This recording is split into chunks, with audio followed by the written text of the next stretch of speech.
लोक संस्कृति अगर हमारी सभ्यता की असली पहचान है तो लोक संगीत उसमें बसा हुआ प्राण तत्व है। अपने श्रम की थकान और ऊब को मनुष्य ने संगीत के सहारे उत्सव की शक्ल दी। यही लोक संगीत जन्म से मृत्यु तक उसका हर कदम पर साथ निभाता रहा है। लोक संस्कृति में रची बसी विदुषी डॉक्टर उषा सक्सेना आज अपने गुरु पंडित राधा वल्लभ चतुर्वेदी की छत्र छाया में मिले लोकगीतों के अनुभवों को मन के मौसम से साझा कर रही है। तो बहुत स्वागत है डॉक्टर उषा सक्सेना, नमस्कार। नमस्कार नीलम जी। उषा जी, आपने शास्त्रीय संगीत की विधिवत शिक्षा ग्रहण की है। जी, लोकगीतों के संसार में अपने गुरु पंडित राधा वल्लभ चतुर्वेदी के संपर्क में आपके क्या अनुभव रहे? हमारे बड़े अनुभव मधुर भी रहे हैं और बहुत ज्ञान मिला है हमें उनसे। हम उनके बारे में आपको कुछ बताएं। जी। पंडित राधा वल्लभ चतुर्वेदी जी, नाम स्मरण मात्र से चतुर्दिक मधुर स्वरों की अनुगूंज व्याप्त हो जाती है। एक और राग रागनियां साकार हो उठती हैं, तो दूसरी ओर लोक गीतों की सुरीली धुनें मन को अनूठी मिठास से भर देती हैं। अनुपमेय व्यक्तित्व था राधा वल्लभ जी का। शास्त्रीय संगीत में निष्णात तो थे ही, लोक गीतों के प्रणेता और विशेषज्ञ भी थे। उनका शास्त्रीय गायन मानव को जैसे अलौकिक जगत में ले जाता, जहां राग रागनियां मन को बांध लेती, तो लोक गीतों का माधुर्य अकंठ रस से सराबोर कर देता। जी। लोकगीत उनके कंठ से निर्झर की भांति प्रवाहित होते और मानव को रसिक्त कर देते थे। उनके व्यक्तित्व में शास्त्रीय गायक, लोक गायक और रचनाकार तदाकार होकर एक हो गए थे। उनका व्यक्तित्व बड़ा ही आकर्षक था। गोरा रंग, सुंदर देह यष्टि, सुडौल नैन नक्श, उन्नत ललाट, रेशमी केश और अधरों पर मोहक मुस्कान। उनसे जो भी एक बार मिल लेता, उनके मोह पाश में आबद्ध हो जाता। संगीत के प्रति उनकी निष्ठा देखते ही बनती थी। तभी तो विषम परिस्थितियों से निकलकर एक यशस्वी कलाकार बन सके थे। हम्म। पंडित राधा वल्लभ चतुर्वेदी जी का जन्म मुरादाबाद में 12 जनवरी 1917 में हुआ था। वे पंडित टीकाराम चतुर्वेदी जी की छठी संतान थे और घर में सबसे अधिक लाडले थे। पंडित टीकाराम चतुर्वेदी जी अंग्रेजों के शासन काल में नाजिर थे। उनकी इच्छा थी कि पुत्र बड़ा होकर दरोगा बने, लेकिन नियति ने तो उनके भाग्य में कुछ और ही लिखा था। उनके रोम रोम में संगीत समा गया था, जिसका कारण था उनकी माँ के लोकगीतों की मिठास। जी। अध्ययन में उनकी रुचि नहीं थी। वे अक्सर अपनी माँ और घर की अन्य महिलाओं से लोकगीतों को गुनगुनाया करते थे। अनुशासन प्रिय पिता को पुत्र का संगीत प्रेम पसंद नहीं था, इसके लिए उन्हें कठोर दंड मिलता था। हम्म। पिता का कठोर नियंत्रण उन्हें बांध न सका और मात्र 18 वर्ष की अवस्था में ही घर छोड़कर लखनऊ आ गए। हम्म। उनकी जन्मस्थली थी मुरादाबाद और कर्म क्षेत्र था लखनऊ। जी। लखनऊ आकर उन्हें अत्यंत संघर्ष करना पड़ा। अपनी लगन, साहस और संगीत के प्रति निष्ठा के कारण वे आगे बढ़ते गए। उन्होंने भातखंडे संगीत विद्यालय में प्रवेश ले लिया और वहां से संगीत विशारद की उपाधि प्राप्त की। अपने विनम्र स्वभाव, सुंदर कंठ और संगीत के प्रति तन मन धन से समर्पण के कारण उन्होंने बड़े बड़े संगीताचार्यों को मोह लिया, उनके कृपा पात्र बने। सबने उन्हें चाव से शिक्षा दीक्षा दी और कुछ ही वर्षों में वे शास्त्रीय संगीत की सभी विधाओं, जी। ख्याल, ध्रुपद, धमार, ठुमरी, दादरा, टप्पा, तराना आदि में पारंगत हो गए। संगीत के प्रति निष्ठा, अटूट अभ्यास और गुरुजनों के आशीर्वाद के फलस्वरूप वे एक लोकप्रिय कलाकार के रूप में प्रतिष्ठित हो गए। ये बड़े बड़े मंचों पर गायन के लिए आमंत्रित किए जाते थे, जहां उनके मधुर कंठ, स्वरों के माधुर्य और गायन की सरसता पर श्रोता मुग्ध हो जाते थे। शास्त्रीय गायन के उपरांत वे मंच पर लोकगीत अवश्य प्रस्तुत करते थे। जी, ये तो उनकी खूबी थी। कुछ ही वर्षों के उपरांत उनकी नियुक्ति आकाशवाणी लखनऊ के पंचायत घर में लोक संगीतकार के पद पर हो गई। उन्हें अपनी रुचि का कार्य क्षेत्र मिल गया। वहां उन्हें अवधि के सुप्रसिद्ध कवि एवं व्यंगकार श्री चंद्रभूषण त्रिवेदी रमई काका का साहचर्य मिला। रमई काका उनसे बहुत प्रभावित थे। राधा वल्लभ जी के संबंध में उन्होंने कहा, सुगम संगीत तथा लोक संगीत में राधा वल्लभ जी प्रवीण थे, शास्त्रीय संगीत में भी पारंगत थे। उनके संरक्षण में पंचायत घर के लोकगीतों की धूम मच गई। नए पुराने लोकगीत सभी एकल स्वर में, कभी युगल गान, कभी सामूहिक गान के रूप में प्रस्तुत किए जाते थे। परिमार्जित कंठ और शास्त्रीय संगीत के अगाध ज्ञान के कारण भी उनकी कला में चार चांद लग गए थे। लोकगीत तो राधा वल्लभ जी की अपनी जननी से विरासत में मिले थे।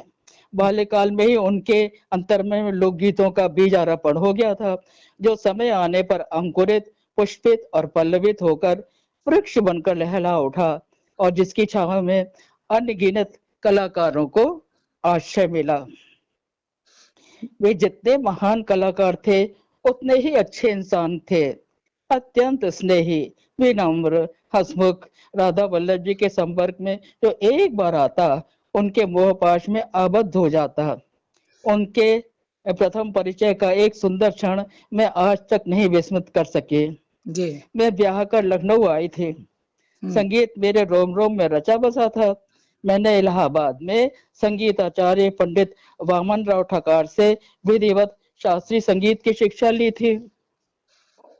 मैं निरंतर राधा वल्लभ जी का गायन आकाशवाणी पर सुनती रहती थी। उनकी कीर्ति तो पुष्प की सुगंध की भांति चतुर्दिक व्याप्त हो चुकी थी। लखनऊ आकर मुझे उनसे मिलने का सौभाग्य प्राप्त हुआ। मेरे पति को संगीत से बड़ा प्रेम था, कलाकारों से उनका संपर्क था और राधा वल्लभ जी उनसे बहुत स्नेह करते थे। वे मुझे उनसे मिलाने ले गए। उन्होंने हमारा बहुत स्वागत किया, मुझसे गाने के लिए आग्रह किया। बोले, कौन से काले से गाती हो? मैंने बताया, चौथे काले से। उन्होंने इतना मधुर तानपुरा मिलाया कि मैं हतप्रभ रह गई। मैंने उन्हें राग मधुवंती की बंदिश, पायलिया मोरी बाजे सुनाई। मेरे आलाप तानों, बोल तानों पर वे मुक्त हो उठे, बड़ी सराहना की। मेरे गायन के उपरांत उन्होंने जो मधुवंती गाना प्रारंभ किया तो मैं स्तब्ध रह गई। आह, दानेदार खटके मुर्कियों से भरा कितना मधुर कंठ था और ऊपर से विलक्षण गायकी। मैं उनके गायन के माधुर्य में खोई हुई थी कि तुरंत ही उन्होंने लोकगीत गाना प्रारंभ कर दिया। छूम छूम छन्न छन्न, प्यारे की पैजनिया बाजे रे, लाला की पैजनिया बाजे रे। शास्त्रीय संगीत से एकदम लोकगीत पर आ जाना कितना अद्भुत था। शास्त्रीय संगीत और लोकगीत का ऐसा सम्मिश्रण मैंने जीवन में पहली बार सुना था। उस स्वर्णिम क्षण को मैंने अपने अंतर्मन में संजो कर रख दिया। उनसे आशीर्वाद और समय समय पर कुछ विद्या देने का आश्वासन लेकर मैं घर चली गई। कुछ समय के बाद मेरी नियुक्ति महिला विद्यालय पीजी कॉलेज के हिंदी विभाग में विभागाध्यक्ष के पद पर हो गई। मैं समय समय पर उनकी शास्त्रीय गायन और लोकगीतों के समन्वित शैली के आधार पर संगीत नाटिकाओं का मंचन करवाती थी। वे तो तपस्वी की भांति थे, हर पल हर क्षण अपनी साधना में रत रहते। लोकगीतों में तो उनका रुझान और समर्पण देखते ही बनता था। उनका युग आकाशवाणी के लोकगीतों के विभाग का जैसे स्वर्ण युग था। सुदूर अंचलों से लोग गायक आते, भोजपुर, बुंदेलखंड, ब्रज, अवध आदि से आए कलाकारों का बड़े चाव से रिहर्सल करवाते। उनके गायन के माधुर्य में रम जाते। रिहर्सल के उपरांत मनोयोग से उनके लोकगीतों का प्रसारण करते। वे उनके लोकगीत सुनते, कंठ में उतार लेते और मस्तिष्क में उनकी स्वरलिपि बना लेते। ऐसी अलौकिक प्रतिभा तो मैंने देखी ही नहीं। एक बार मैं आकाशवाणी गांव में एक कार्यक्रम में आकाशवाणी के लखनऊ केंद्र के प्रस्तुतकर्ता के साथ अपने मायके उरई गई।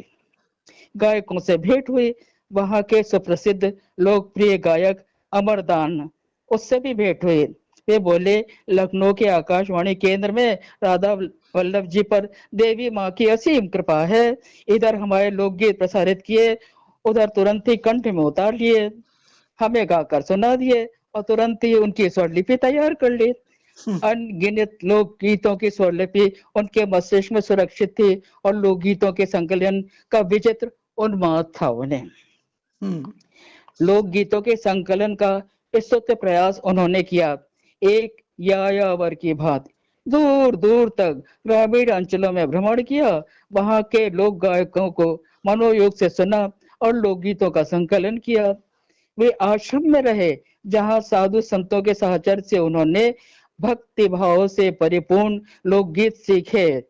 वे मंदिरों, गुरुद्वारों, मेलों, पर्व त्योहार पर आयोजित समारोहों में जाते, वहां से लोकगीत एकत्रित करते। यही नहीं, खेतों खलिहानों में जाकर कृषकों के उन्मुक्त कंठ से गाए गीतों का सुनकर उन्हें कंठस्थ कर लेते थे। उन्होंने लोकगीतों की थाती को सुरक्षित करने का अथाह प्रयास किया। शास्त्रीय संगीत की पृष्ठभूमि के कारण उन लोगों की लोकगीतों की स्वरलिपि तैयार की, जिसकी प्रतिकृति है उनकी पुस्तक ऊंची अटरिया रंग भरे। जी। ये पुस्तक लोकगीतों का विशाल सागर है, जिसमें अमूल्य रत्न है। इसे लोकगीतों का एनसाइक्लोपीडिया कह सकते हैं, जहां हर प्रकार की सामग्री संग्रहित है। यह एक शाश्वत ग्रंथ है, जिसे सदियों तक कलाकार लोकगीतों का प्रशिक्षण ले सकेंगे। विधिवत उन्होंने लोकगीतों का वर्गीकरण किया है। रखवाली गीत, चकिया गीत, संस्कार गीत, पनघट गीत, 16 बीनने के गीत, ऋतु संबंधी गीत, मेला गीत, लांगुरिया, होली गीत आदि सभी का वर्णन इस पुस्तक में हुआ है। जी। इस पुस्तक में संकलित लोकगीतों में मानव का भाव संकुल हृदय प्रतिबिंबित होता है। मन की अनुभूतियों की अभिव्यंजना देखते ही बनती है। इनमें भारतीय संस्कृति का सुंदर चित्रण है। इनके संबंध में डॉक्टर राम खिलावन पांडे का कथन पूर्ण रूप से चरितार्थ होता है। जो आत्मीयता, आत्मनिष्ठता और संवेदनशीलता उनमें है, वह शास्त्रीय का विधान में नहीं है। कला यदि रागात्मक क्षणों की अभिव्यक्ति है, तो ग्राम गीत निश्चय ही कलात्मक है और उनमें भाव और संगीतात्मकता का समन्वय हुआ है। जी। राधा वल्लभ जी ने लोकगीतों का विभाजन बड़े ही सुंदर ढंग से किया है। विभिन्न संस्कारों पर गाए जाने वाले गीतों में मानव की उमंग देखते ही बनती है। हमारी संस्कृति में प्रमुख रूप से 16 संस्कार होते हैं। उन संस्कारों पर जो गीत गाए जाते हैं, सोहर, अन्नप्राशन, मुंडन, जनेऊ, विवाह गीत आदि में मन की उमंग उत्साह देखते ही बनता है। इनमें मन की इंद्रधनुषी भावनाएं झलक उठती हैं। हर अंचल के लोकगीतों में लोक जीवन प्रतिबिंबित होता है। भावनाएं, परंपराएं व्यक्त होती हैं, बस बोली बदल जाती है और उच्चारण भी। जी। संस्कार गीत हमारे जीवन का अनिवार्य अंग बन गए। कोई भी संस्कार बिना लोकगीतों के तो पूरा ही नहीं होता। हर संस्कार पर गाए जाने वाले गीतों में मन का उल्लास देखते ही बनता है। हर संस्कार का शुभारंभ देवी गीत से होता है। राधा वल्लभ जी ने विविध अंचलों के देवी गीतों का संकलन किया है। आस्था, विश्वास, वही श्रद्धा, वही बस अंचल के अनुसार शब्द बदल जाते हैं। कुछ उदाहरण देखते हैं। अवधि में जैसे देवी गीत, मोर महारानी विंध्याचल की रानी, कड़े में झूले पालना मोर महारानी। अच्छा, यही बुंदेली में मैया के गढ़ पे मेला, अकेली में तो सेवक उठाड़ी, सोने की थाली में भोजन परोसो, जय हो मेरी आदि भवानी, अकेले में तो सेवक उठाड़ी। भोजपुरी, झूमत झूमत मैया आईली देव घर बा, चले गईली मलिया द्वार, हे मैया सुतल बाड़ू के जगिले मालिन, हमरे के पनिया पुआओ, हे मैया। अवधि, बहुत खूब। पुत्र जन्म के समय गाए जाने वाले लोकगीतों में जो लोक जीवन, रीत रिवाजों, परंपराओं का वर्णन। अब जैसे सोहर है, अब अवधि में क्या है, राजा हम कोका मनैबे न जइबे, सासु जो आई है चरुआ धरइबे, उई नेग चार मंगी हम देबे न करी है, रिसाए चली जाई है मनाबे न जइबे। हम्म। अच्छा वही सोहर ब्रिज में चलो गयो लखिया बन को, सोबड़ में छोड़ी अपनी नार, लाल तेरे चाचा में बुला लाऊं तो जब तक आवे तेरो बाप। बुंदेल बुंदेलखंडी सोहर। पिया बिन कोख न सोहे, ललन बिन सोहरे महाराज, ललना तो गए हैं ससुर जी के आगे, ससुर जी के आगे हमारो जामे का लगे महाराज। हम्म। विवाह संस्कार पर गाए जाने वाले गीतों में मन का हालात देखते ही बनता है, जान पड़ता सारे सुख सिमट कर मुट्ठी में आ गए हैं। हम्म। एक विवाह गीत है, हरे हरे बांस कटाओ मोरे बाबुल, ऊंची छावाओ चौपाल रे, सागर ताल खुदाओ मोरे बाबुल, हाथी पिए जल नीरे रे। बुंदेली बन रहा देखिए, इन गलियन है के लइयो जी रघुनाथ बना को, शीश सोहे रेशम की पगिया, कलगे में अतर लगइयो री रघुनाथ बना को। बहुत बढ़िया। राधा वल्लभ जी लोकगीतों में इतने रमे हुए थे कि जान पड़ता था जैसे लोक जीवन ही उनका परिवार है और लोकगीत उनकी गृहस्थी। हम्म। हर अंचल के लोकगीत गाने में राधा वल्लभ जी सिद्धहस्त थे। हम्म। विभिन्न अंचलों में से आए लोक गायक उनके मुंह से अपनी बोली के लोकगीत सुनकर आश्चर्य से भर उठते थे। राधा वल्लभ जी जब ऋतु गाते तो जैसे ऋतु साकार हो उठते, ऐसे चित्रात्मक ऋतु गीतों का संकलन भी उन्होंने किया था। जी। जैसे चैत्र मास आते ही प्रकृति का अनूठा रूप सबको मोह लेता है और उसके बाद गूंज उठते हैं चैती गीत। बड़े सुंदर होते हैं ये चैती गीत।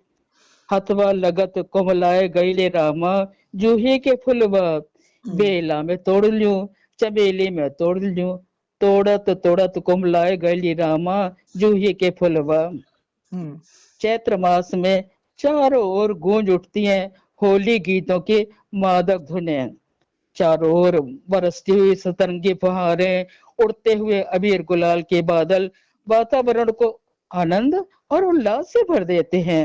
ढोलक झांझ मजेरे पर गूंजती फागे, धमार होली चौताल की धुनें और उन्माद से भरकर होली खेलते नर नारी।